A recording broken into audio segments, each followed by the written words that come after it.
Ifuatayo ni taarifa ya habari inayosomwa nami Yegochen Mponzi kutokea hapa mjini Mafinga. Na kabla hatujasoma taarifa kamili, tuanze na muhtasari wake.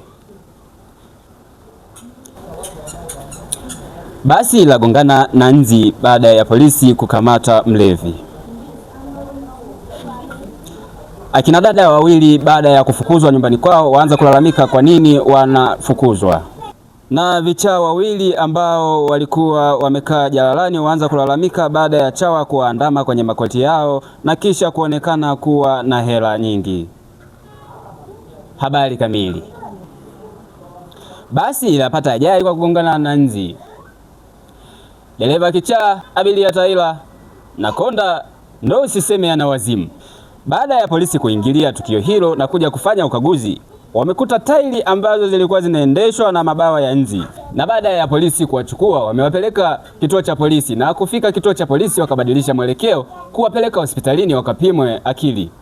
Na baada ya kupimwa akili, wakaonekana kuwa hawana akili timamu, na baadaye kuenda kuwawekea sindano za masaa gereji.